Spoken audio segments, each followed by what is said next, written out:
Curtis. So Curtis, it's great to have you back. Oh, feel free to unmute yourself.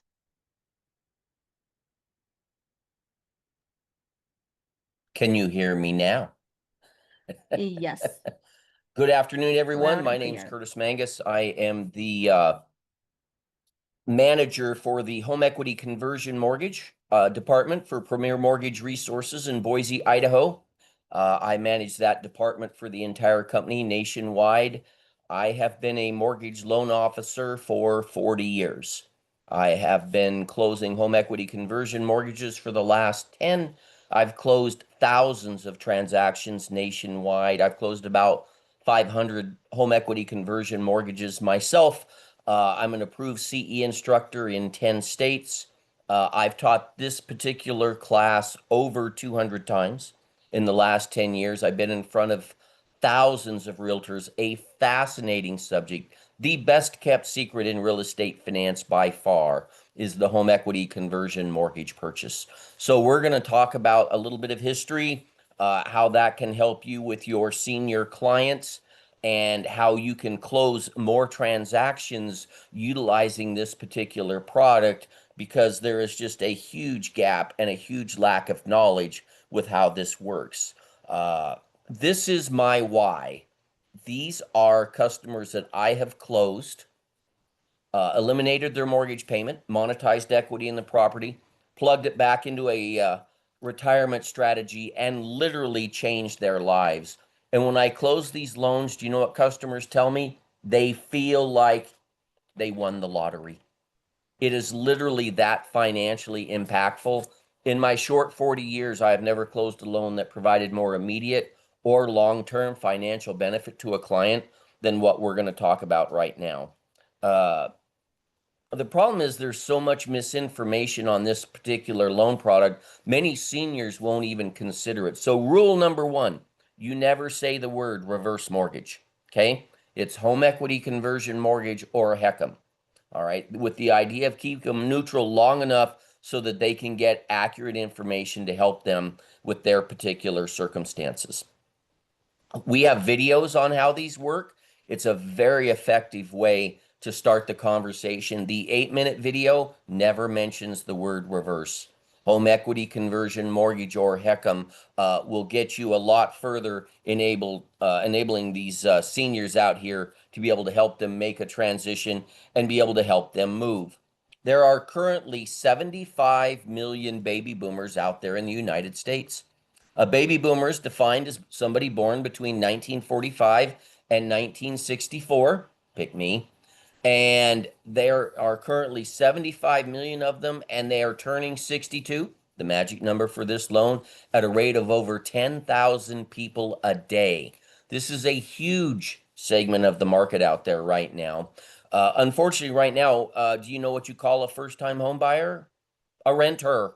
Uh, Most of them do not qualify due to rates and prices. According to the National Association of Realtors in 2022, nearly half of the transactions in listings and purchases were seniors. The problem is most of them don't even know this loan product exists. So this is a great way to help them be able to transition, sell the house, roll the equity over, and buy the next one. And the problem is home equity isn't liquid. There's only two ways to get at it: sell it or borrow against it. So today in this section, we're going to talk about how you can sell it and roll the equity over and monetize some of that equity. And when plugged back into a proper retirement strategy, it is literally life-changing for these seniors and the impact that it has. So we're going to start off with a short history lesson, and we're going to go back to 1935.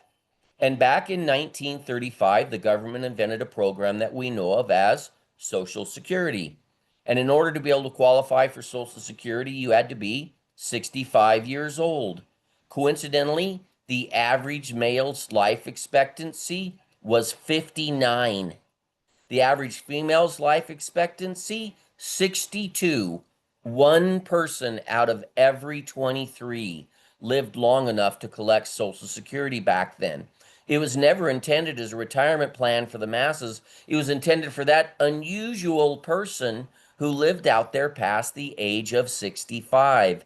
And back in those days, when somebody died at age 65, everybody went, wow, they were so old. Now, when somebody dies at age 65, everybody goes, oh, they were so young. Stop and think what a 20-year increase in life expectancy has done in the last few generations. And like back in the 1930s and the 1940s, lots of farmers and ranchers, and they bought the property, and when they died, they passed it down to the next generation and they farmed it again. Well, now in this day and age, most of the time, the kids don't even live in the same state, and the last thing they want is their parents' house. All right. So that paradigm is broken, it is outdated, and it is no longer valid for where we're at today. And literally, back in those days, you grew up, you worked, you raised your family, and you died. It's surprisingly easy to plan your retirement strategy when you're dead at age 60, right?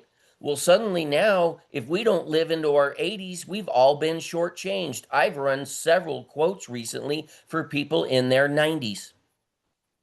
And so when I'm working on financial planning and retirement and moving, do you know what the recurring theme is that I hear from these seniors? Gee, if I'd have known I was going to live this long, I'd have taken better care of myself, is a constant that I hear from these seniors. The number one fear of seniors in retirement is running out of money. It's not death. They can plan for when they're going to die. What they don't know is how long they're going to live.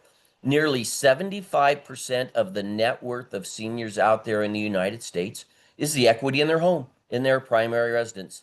The problem is home equity is virtually completely ignored as part of a retirement strategy, even though it's the vast majority of the equity and the net worth that seniors have. So here's the typical default retirement strategy, that I work with. First of all, let's talk about Social Security. It was invented back in 1935, but only one person out of every 23 lived long enough to collect it. Well, now almost everybody lives long enough to collect it, and so those people caught in the middle with that transition are what we refer to as the baby boomers, those people born between 1945 and 1964. And as I said, there are 75 million of them turning 62 literally at the rate of over 10,000 people a day, which just happens to be the magic number for this loan. If you're not 62, you can't have it.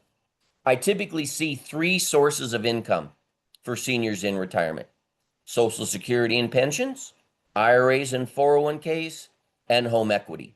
That's it. The problem is the third one, the home equity piece, is virtually completely ignored as part of most seniors' retirement strategy, even though it's most of the net worth that they typically have.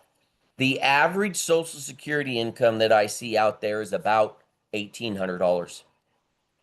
The average retirement account nationally has about $100,000 in it.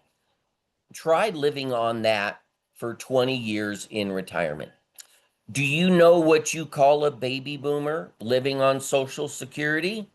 Broke. The typical answers I see are broke, poor, and scared. As I said, the number one fear of seniors in retirement is running out of money. So how does the purchase work?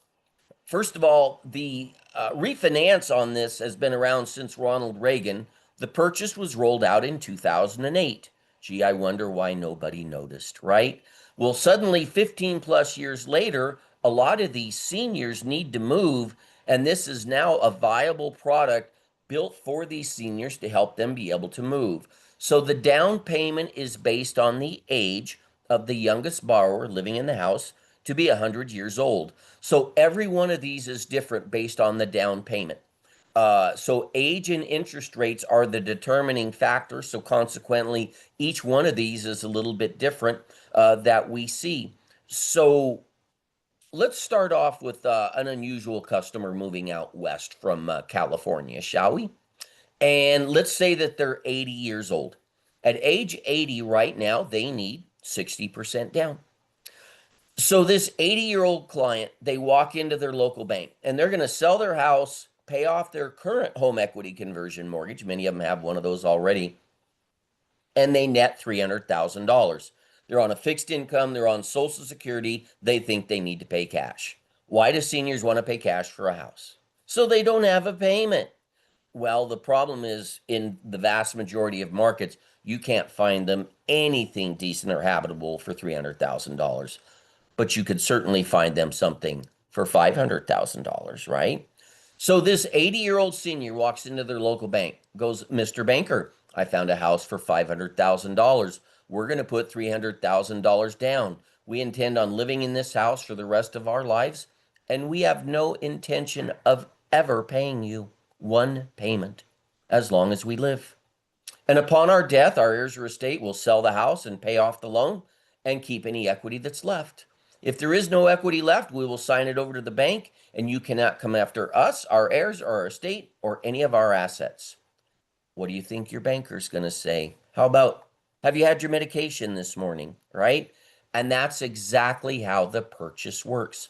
So let's take that 80-year-old client. They buy a $500,000 house. They put $300,000 down. They started with a $200,000 loan. Option number one. We put them in a conventional loan. They only have mortgage payments till they're 110. And they spend all their IRAs and all their 401ks and all their Social Security on their mortgage payments. By the way, the root word for mortgage is French. It stands for death pledge, by the way. Literally, it means mortgage payments till death. So option number one, a conventional loan with mortgage payments till death. Option number two, they take out a home equity conversion mortgage. They buy the house for $500,000. They put $300 down. They start off with a $200,000 loan. They have no payments at all. They have to pay their property taxes, their homeowner's insurance, and live in the house 6 months a year. All right. What is the difference? Instead of taking out a 30-year loan and making payments and having your balance go down a little bit every month, very little in the first 5 to 10 years, because the bank keeps most of it in the form of interest, you don't make a payment, the interest accrues, and the balance goes up. It's just math. We're going to use 4% for an appreciation rate for the value of the house going up. That is the long-term national historic average for real estate appreciation in the United States. FHA dictates that we use that on the amortization schedules, which I'll show you shortly. But there is a proven track record for that math. And at a 4% appreciation rate, the value of the house exceeds the balance of the loan, and their equity position still improves. It just doesn't improve as fast. And when the seniors have died, the heirs or estate sell the house, pay off the loan, and the remaining equity goes to the heirs. Done. It's literally that straightforward. It is beautifully done. I'm going to say this. You don't hear it very often, and then I'm going to prove it in the next few minutes. The government finally got it right when it comes to this particular product and being able to help seniors move and transition. Is it safe? This is a regular government loan backed by FHA, administered by HUD, all right, built specifically for seniors to help them be able to transition into more suitable housing. FHA requires them to go through a counseling session fairly early on. It can be done over the phone. It can be done in person. Takes about an hour to an hour and a half. The idea is that the heirs estate can't come back and go, oh my gosh, the agent, the lender, and the government took advantage of my parents. The counseling is good for 6 months. We cannot order an appraisal without it. So we recommend on a purchase that it's done as part of the pre-qualification process so that it will speed the process once they have a house under contract. The myths. There's more misinformation about this loan than all the rest of the loan products out there put together. First of all, out there, for some reason, people have got this impression, I refer to it as fake news, that, the bank owns the home, or they're signing over their house, their title, or their equity to the bank. First of all, that's completely predatory. Second of all, it's never been true. The customer buys the house, they're put on title, and the lender puts a lien on it. Done. They can sell the house and pay off the loan and keep the equity that's left anytime that they want. That they can outlive the loan. It says in the promissory note, due and payable on your 150th birthday. Good luck. So literally, you buy the house, you put your money down, you're good for life. You never have to worry about a mortgage payment again. Doesn't affect Social Security or Medicare. Of course, these seniors are like, well, I don't want to put my house at risk. They're worried about, somehow being forced to leave the home. And I'm like, I need you to stop and think for a minute. What do you have to default on for the lender to foreclose and take your home? And they're like, well, I have to default and not make my payments. I'm like, guess what you don't have? Payments. You have to pay your property taxes, your homeowner's insurance, and live in the house 6 months a year. FHA has set this up, and once seniors understand it, they realize that this is built so they will actually be able to stay in their home longer because they're more financially liquid and they don't have to worry about making mortgage payments on a fixed income. That the debt passes on to their heirs. They're, of course, but what about my kids? And I'm like, really? They're 50. At what point in time does it get to be about the parents again? 50, 65, 75, 85. Unfortunately, people think that this is an all or nothing. It's just an equity split. They're going to use about half the equity in the property so they don't have to make a mortgage payment. They're going to leave the other half for the heirs in any kind of a normal market. And I'll show you that in some upcoming amortization schedules as well. This is a nice long list of all the reasons why we've done these over the years. Helps them maintain their dignity, independence. The number one thing you don't want in retirement is a mortgage payment sucking on your income and your assets. All right. People are outliving their income and their assets. Gee, if I'd have known I was going to live this long, I'd have taken better care of myself is a real conversation for these seniors. I work with seniors every day in their 80s and 90s. They want to protect themselves from lost Social Security. So let's talk about the death penalty for a minute, shall we? When it comes to Social Security. So he makes $1,500 a month, she makes $1,000 a month, their income's $2,500, their mortgage payment's $1,000. They can get by until he dies. Currently in this country, 80% of men in this country die married, 80% of women die single. That's the math right now. So unfortunately, the vast majority of men die first. And the problem is when he dies, she gets his Social Security, loses hers, takes a huge drop in income, and then still has a mortgage payment that they have to make. So many seniors will take this out proactively to protect their spouse. So in the event of the unfortunate or eventual death, they don't have to worry about how they're going to make that mortgage payment on that reduced Social Security income. It's a great way to diversify your portfolio. As I said, 75% of the net worth of seniors out there nationally is the equity in their house. So why do people want to pay cash for a house? So they don't have a payment. So if you only have to put, in this case, 60% down, the fun question is, what do you do with the rest of the money? And what are you doing with the monthly mortgage payments you're not making? Best problem ever for these seniors. It's a great way to help them be able to fix up their homes because they don't have mortgage payments. When done proactively as part of a retirement plan, there is very often more money left over for the heirs, especially if the market goes down. They don't want to be a financial burden to their children. Very often taking out this loan, eliminating a mortgage payment, and the additional liquidity make a huge difference on how solvent they are and how financially independent they can be. And it helps avoid them being forced to return or continue working. You'll be surprised to know this, but those seniors you see working at Walmart, they don't want to be there. You know why they're there? Because they have a mortgage payment to make. I cause a great deal of senior unemployment. It's perfectly fine to work there because they want to. It's not okay because they have to, because they have mortgage payments till death. Benefits? It's very important that the seniors understand that they own the house, they buy the house, they're put on title, and the lender puts a lien on it. They can sell the house and or pay off the loan anytime they want and keep the equity. It's trust friendly. The number one thing you don't want in retirement is a mortgage payment. Doesn't affect your property taxes, doesn't affect your homeowner's insurance.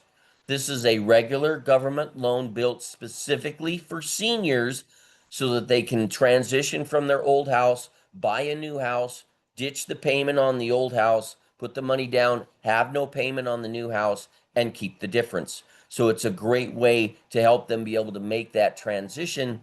And when I'm talking with these seniors and they're talking about selling and buying, I talk to seniors all the time. They've lived in these houses 30, 40 years. And when I'm talking to these seniors, they're like, well, when I bought this house, it was the house of my dreams. It's now the senior obstacle course. And so being able to sell that house, get into a ranch, get into a rambler, eliminate the stairs, a large lot, downsize near family, very often, this is the way to be able to help them transition into more appropriate and suitable housing. I had a Keller Williams couple take this class. They closed 6 transactions in 24 months because they learned how to do listing appointments and talk through how to be able to show them how to sell and transition over and buy more suitable housing. Many seniors don't think that they can sell and buy and find anything suitable or appropriate compared to what they currently live in. And very often this loan is what bridges the gap for them to be able to make that move financially and not have to worry about taking out a 30-year mortgage. This is a regular government loan, a regular FHA product. The primary purchase is huge. Requirements. This is the only loan that's age discriminatory. If you're not 62, you can't have it.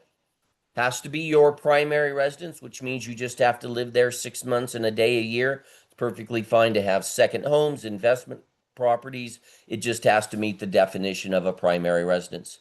We have to track the funds. Typically where that's coming from, they're selling the house, rolling the equity over, putting the money down, keeping the difference. This is new as of last year, and this is huge. The seller can now pay all their closing costs, which is a difference of around 4 to 5% in what their down payment is. So it can have a significant impact on their purchase power or what they have left over to use in their retirement strategy. Underwriting, it's surprisingly easy to qualify for a loan that doesn't have a payment. All right. So let's underwrite a file real quick. We'll start with credit. Have you made your payments on time for the last 24 months, including your property taxes, your homeowner's insurance, and your HOA if you have it? All property related charges. Yep. Okay, we're done.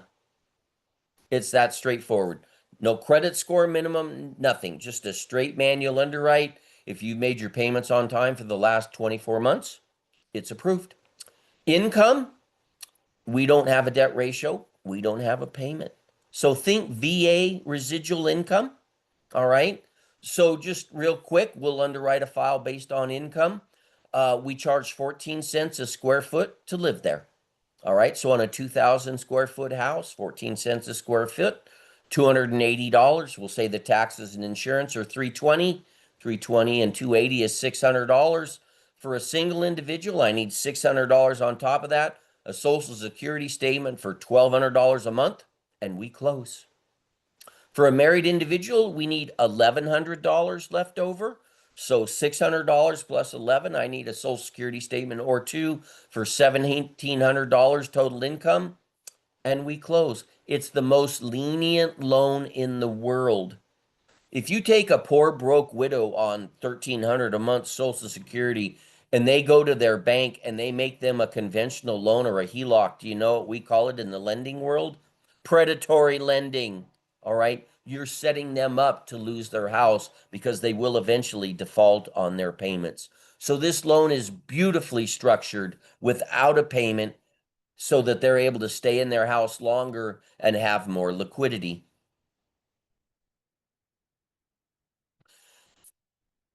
So in the old days, pardon me, I'm going to profile here for a minute. He's 65, she's 55, lucky guy, right? Married well. In the old days, which was 7 years ago, we would close the loan in his name, go off of his age. He would be the only one on title, but the problem is when he died, the note was due. Well, obviously that wasn't acceptable. And FHA changed that. And now what happens? We just need the older of the two to be 62. The younger one under 62 is declared a non-borrowing spouse, but the down payment is based on the age of the younger of the two. So which that means they have to put more money down. So when we close it, he or the older one is still the only one on the loan. They're both put on title. And when we close, that way they're both on the title of the property. And when he dies, she or the younger one can stay. So that problem has been fixed. All right. So I just need one of the two to be 62 to be able to close the loan. A story of a transaction I closed last year. He was a client. I'd closed his loan twice, his home equity conversion mortgage twice. He was a 73-year-old divorcee, had a perfect house for him until he met a 52-year-old widow that made all his dreams come true. And he married her, and he didn't like her house, and she darn sure didn't like his house. So they sold both their houses to buy their house here in Boise, Idaho. They found the perfect house for $500,000. They had netted $500,000 out of the bank. They came in and we sat down to talk about options. Option number one, they could put a large down payment and I could put him in a conventional loan. He only had mortgage payments till he was 103. Strike one, out. Option number two, they can pay cash. And I said, you can pay cash. You have no payment. You also have no money. Option number three, we did a home equity conversion mortgage. At her age, in her early 50s, they needed 80% down. Well, 80% of 500,000 is 400,000. They netted 500,000 out of the sale. I said, you can buy the house for 500,000, put 400,000 down, live there the rest of your life. She's protected, and you'll have $100,000 left over that you can use in your retirement for traveling and enjoyment. Guess what they did? Close their loan. He's the only one on the loan. They're both put on title. When he passes away, she can stay. 80% of men in this country will die married. 80% of women will die single. That is the current math in the United States right now. When do you have to pay back the loan? It's funny, I have listing agents call me all the time. OMG, Curtis, I have a house with a reverse mortgage on it. What do I do? And I say, is there equity in the property? And they're like, oh, yes, very much. And I'm like, then you sell it. You sell the house, you pay off the loan, and the remaining equity goes to the heirs. The process for a listing agent is exactly the same. If the customer has not lived in the house for 12 continuous months, the note is due. They do a year so that there's ample time. If they fall, they get hurt, they go into rehab, they have ample time to come back. When the last owner on title is deceased, the note is due. When that happens, they have 6 months with two 90-day extensions. So it's not like when the parents have died that, they're at the door the next day and want the keys. I tell people, FHA and the lender don't want the house. You just have to have an exit strategy to pay off the balance of the loan. And you don't have to sell the house. Put the kids on title, have one of the kids move in and refinance it into a conventional loan. The key here is just to have an exit strategy to pay off the balance of the loan, ideally within 6 months. If you don't pay your property taxes, somebody's going to get excited. I don't care if you have a paid off house, a conventional loan, or this loan. If you don't pay your property taxes, the loan is due. Or when you reach age 150, there's when the terms Hey, of the note Curtis, are due. not to interrupt you, you're doing good, but you're right about the property taxes. But in Oregon, I think it's if you're 65 years or older, you can defer your property taxes. Well, that might be in Oregon, In Oregon. but of course I have to talk on more, I guess you would say, a national level. Okay. But yeah, that can vary by state, but keep in mind this starts at 62. Yeah, and I think you're right. And I may be wrong. Realtors should check into this, but I think it's 65 in Oregon. You Um, can defer your and, property taxes. And I and the key here is, Fred, they would want to check with the servicer on how that would look. If it's not delinquent, they would probably be fine. They just Well, need to it's be not very delinquent. careful about that. It would take it would once you have to apply for it, it's a process, and the city, I mean the state basically has to sign off on it. County has to sign off on it. So the servicer may need some extra documentation to make sure their interests are protected. But Correct. I've heard of people who've had, loans like this, and the lender was fine as long as they knew their interests were protected. Now, this is what some servicers don't like is if the person passes away and the property is sold, the first dollar is going to go to paying off the deferred taxes. But Right. in And that's part Oregon, of the problem is it'll accelerate that. in Eh, Oregon, the difference is I think it's only a 2% interest. It's something low. It's like 2% a year. 2 or 3% a year interest. It's a very low interest rate. So most, in my experience, and that's my personal experience, most lenders, most servicers have been okay with the deferment. I'm not saying they all will be, but the ones that I've come across were, once they got the documentation, they were fine. I just want to bring that up because when realtors talk with people about this great information you're sharing, they should have that tool in the toolbox to talk about that. Okay. On to property types. Of course, the most seniors are buying single family residences, condos if FHA approved. That's very important. Have done a lot of double wide manufactured homes over the years. Keep in mind, this is just a straight FHA loan. So the property just has to pass FHA guidelines with an FHA appraisal. Planned unit developments. Do you know what's better than buying a house for around 50 to 60% down? Building a house for around 50 to 60% down. I have 4 or 5 build jobs going all the time using this as a takeout loan at the end. Who wants to build the house of their dreams and then start off with a 30-year loan or pay cash and be broke? So this works exceptionally well on new construction, and using this as a takeout loan, we get them pre-approved and ready to go, and certificate of occupancy is issued, appraisals are done, and we close. So it's very, especially if any of you agents work with 55 and older communities, this is a great product to talk about with those seniors to be able to help them make that transition. And with the price that dirt and construction costs have done in the last few years, it can be very helpful for them to be able to transition into that new house. And most seniors don't even know about this product, and they especially don't know about it on new construction. So, a short story I want to share about a gentleman by the name of Jack. Jack lived here in Boise, Idaho, and he had a really bad habit. He was a hunter, and he just couldn't find the appropriate trophy room for all those horns and mounts. So he was building a brand new house here in Boise with the appropriate trophy room for everything that he had. And Jack at the time was 80 years old. And at that time, rates were low and he only needed 50% down. And when I met Jack, he was a 50-year real estate investor. He had closed hundreds of private transactions. He had 8 open private notes. And the one thing Jack had was money, and a lot of it. And he was just planning on paying cash for this build job. But his agent had come to class, and he was intrigued, and he came and saw me, and he's in the middle of construction on the build job. And I explained to him how it worked, and I'll never forget the conversation. At the end of it, Jack looks at me and he goes, so Curtis, let me get this straight. I can build this house for half. I can live here the rest of my life without a payment. Upon my death, my daughter will sell the house and pay off the loan and keep any equity that's left.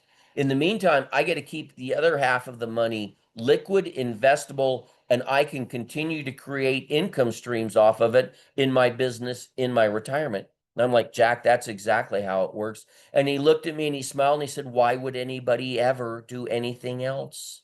And I literally closed on the house that Jack built. And so the new construction is huge for these seniors to be able to help them transition on the build job. So please keep that in mind. Uh, let's buy a duplex, shall we? I'm going to pick a number. and say they can buy a duplex in the market for $700,000. They're 80 years old and you need 60% down. So they sell their house and they net $400,000. They roll the equity over. They buy or build a new fourplex for $700,000. They put their $400,000 down. They move into that nice corner unit. Guess what? They don't have a mortgage payment. Guess what they do have? Rental income.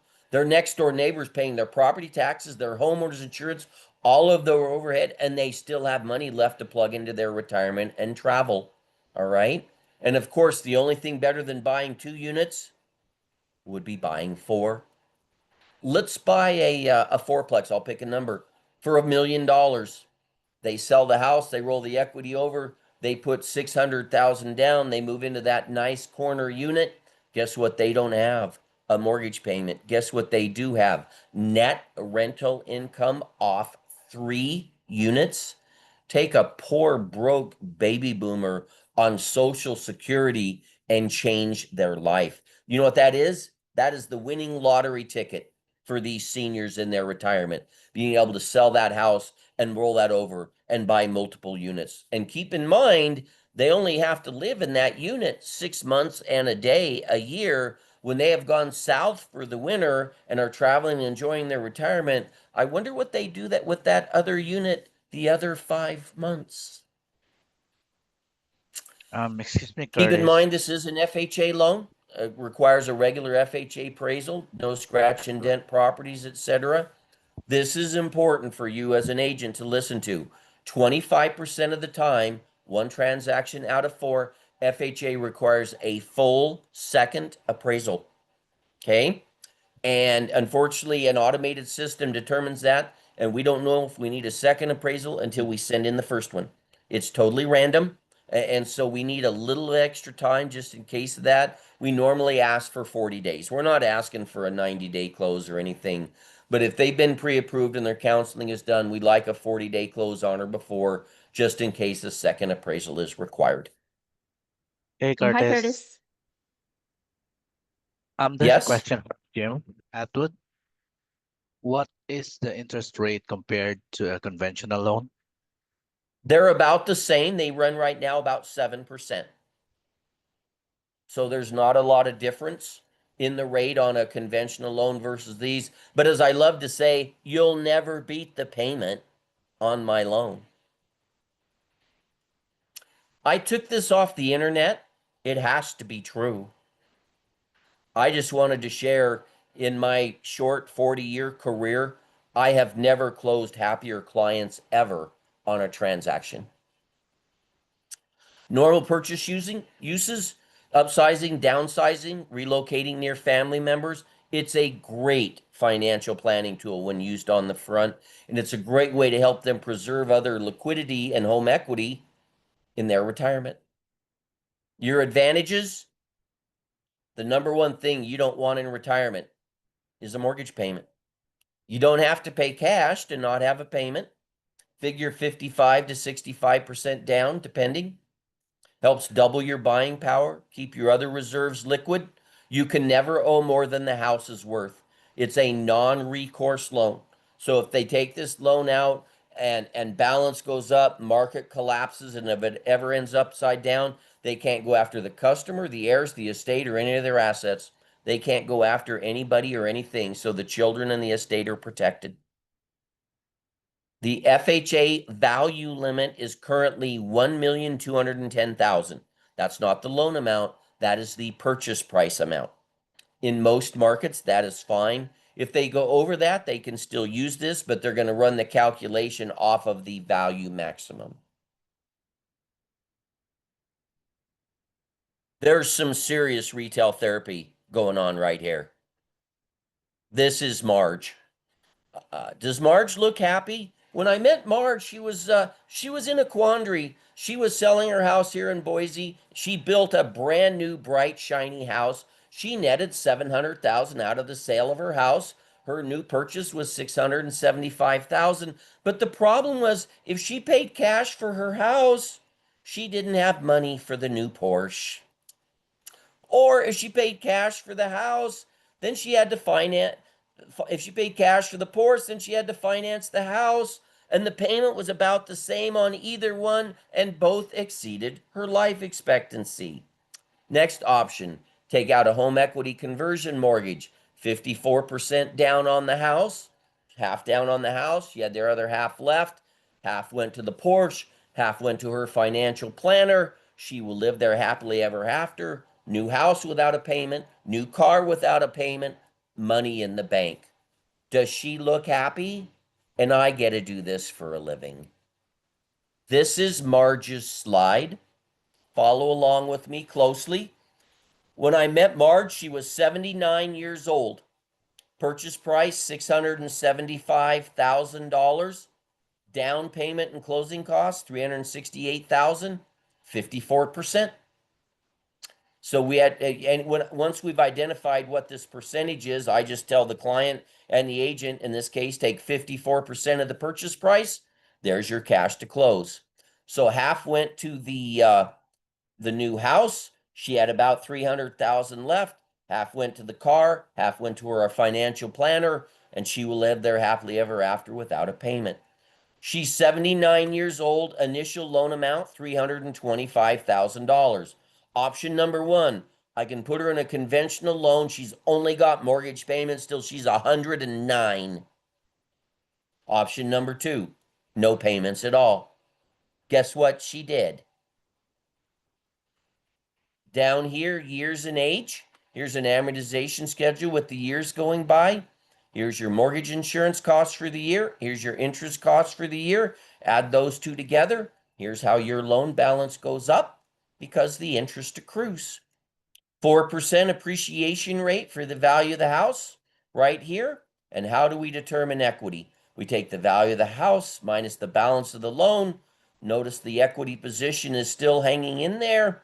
If she lives a long, happy life into her mid-80s, there's a $475,000 balance on an $850,000 house, and there's $375,000 in equity left for the heirs. In the meantime, what did she do with the $300,000 left from the sale of her house? And what's she doing with the $2,000 a month in mortgage payment she's not making? Best problem ever. Here's a 66-year-old that I closed last year. He couldn't find anything he wanted. He sold his house and netted $550,000. His down payment and closing costs, 67%. He found a perfect house for $800,000. His down payment and closing costs, $535,000. So he bought an $800,000 house for $535,000 down. He will live there the rest of his life without a payment.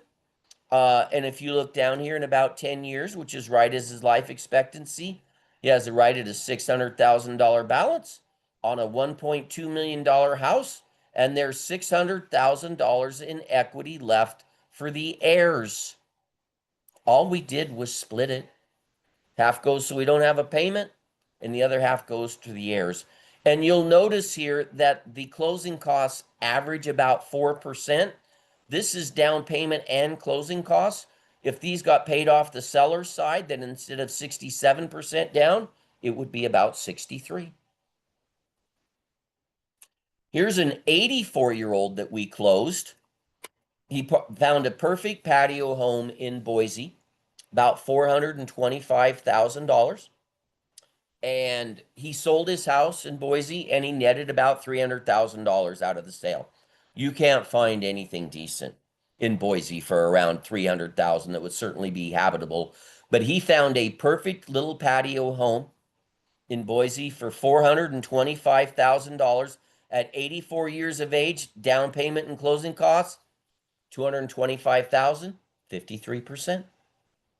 So he literally sold his house, netted $300,000, rolled the equity over, put $225,000 down. He's got no payments, lived there the rest of his life, and he had $75,000 liquid left over to help him in his retirement. Sold the house, ditched the payment on the old house, have no payment on the new house, and money left over. The loan is beautifully structured and beautifully done. to help seniors to be able to make that transition. And in this case, I sat him down and I went over option number one. And I said, you know, I can put you in a mortgage loan. You've only got mortgage payments till you're 114. Option number two, no payments at all. Guess what he did? So literally, when you sit down and explain to these clients, you know what these seniors tell me? Why didn't anybody tell me about this sooner? Best kept secret in real estate by far. If you as agents master how to use this and you start going to listing appointments to seniors and you understand how to monetize and roll this over, it will completely change your business. All right, with being able to work with seniors and show them how to transition, show them how to become that trusted financial advisor, take it to the next level past just helping, selling, and buying, showing how you can help them in retirement. It completely changes the conversation, and you will have a significant competitive advantage over your peers being able to incorporate this into your business strategy. So this is the normal scenario that I see. Sell the house, ditch the payment, roll the equity over, put the money down on the new one. You don't have a payment, keep the difference. It is a beautiful financial retirement strategy when these seniors fits the profile, and many of them do. So your purchase highlights, all right, almost doubles your buying power. I ran the purchase on a 91-year-old the other day. Down payment and closing costs were 45% on a 91-year-old. If you got the seller to pay their closing costs, she was 40% down. Who doesn't want to buy a house for about half down and not make a payment? Currently, as an 80-year-old, it's about 60% down. And I'm sorry, because rates constantly change, that math changes as well. So I just tell these seniors, just let us run your math, have a conversation so we can figure out if this is an appropriate strategy to help you be able to make that transition into more suitable, proper housing. Eliminates the stress of mortgage payments till death, allows the option for the investment and liquidity of their leftover funds. It's a great way to reduce and diversify your risk. If you pay cash for a house and we have another 2008 and the market drops 30%, your net worth just got crushed. All right? And you probably won't live long enough to recoup that. Why do people pay cash for a house? So they don't have a payment. Well, if you can buy a house for 60 or 65% down and not have a payment and take the rest of that money and put it in something else that's liquid and not subject to a downturn in the real estate market, it completely changes the retirement strategy and the retirement conversation. It's a great way to protect the asset. You have a paid off house, you get a suit, a lien, a judgment against you, Medicare, Medicaid, they will get their money. I'll bet you could ask Vanport Title. It's all about who gets there first, right? So why not take this loan out, file that lien so that that property is protected? And by the way, these are all basically HELOCs or ARMs. When they close these loans, they file two liens for one loan for 150% of appraised value. I took out my own last year, couldn't be happier. Best financial strategy I ever had. All right. So this is a great way to protect the real estate. It's a great way to improve liquidity in retirement. It's a great way to be able to help show them how they can transition into more suitable housing. Typically, you know, house is too large, has stairs, they need to move near family, can't afford a payment anymore, death of a spouse, etc. Very often this loan is a part of the answer to their financial problem and transition, but you have to have a reasonable working knowledge to be able to work that, make that work. TRID does not apply, this LECD 3-day stuff. None of that applies on these loans. There's no payment, so none of that applies, which is always helpful. We typically close these purchases in about 30 to 40 days. They don't take a great deal longer if we've had them pre-approved and their counseling done. That is the end of my presentation today. I am right on time. Any final questions? While I'm thinking of it, the videos are very helpful. if you want to reach out to me, my website's thelendingspot.com or Curtis at thelendingspot.com. I'm in Boise, Idaho. You will find those very helpful to initiate the strategy. I also have marketing materials and different things that can help you with your buyers. Don't charge for phone time. Let us know how we can help. I'd like to thank Vanport Title for helping me with my presentation. Curtis, Thank you, Curtis. great class. Really appreciate your insight. You're an old school guy, and not enough brokers get to sit down with old school money guys like you. And I really appreciate you taking the time to sit down and talk with everybody. Experience matters. I've told people this my entire career. Experience matters. And realtors, those of you who are new who are on this call, just understand that you're always learning. And anytime you can be around anybody in real estate or finance, development has been around, soak them up, ask questions, dig deep. Dig deep. I've been in this industry almost 40 years, and I tell people this, and you've heard this, other people say it. Every day I learn how much I don't know still. The moment you think you know it all, you know you're in a bad spot. It's not good. That's true. It's not good. So thank you everybody for showing up today. Curtis, thank you.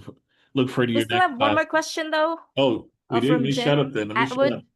up. No, I mean he was just asking, is the 7% rate at par with no fees?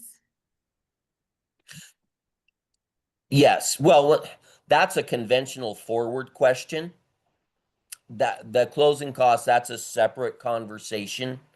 To be able to, I'm sorry, I can't really answer that at the end of class, other than just to say the closing costs average about 4% of the purchase price total, and the seller can pay those, is the best answer I could give on short notice. Any other Of course, people questions? can reach out to you and have a personal conversation. Right. Reach out to me directly. I'm happy to have a separate or specific conversation or email on those specific questions. Great. All right. Thank you, everybody. I Well, have to brokers, run. we're I going to cut you actually have a loose. separate The appointment. class is over with now. All of these classes that I give you guys, remember, I've been in real estate most of the last 40 years. So even though I run an escrow and title company, I still see myself as a real estate broker. So all of these people I put in front of you are people I feel have something to add to your business. Plus, I'm able to give you a CE credit for it to help you with your business. So feel free to reach out to these guys, learn more from them. Don't feel like the class. Look at these classes as introductions. Don't feel like these classes are the end all and be all for your opportunity with them. Anyway, everyone be safe out there. Look out for each other. And brokers, when you're out showing houses, please make sure your colleagues or family or somebody that you trust knows where you're at.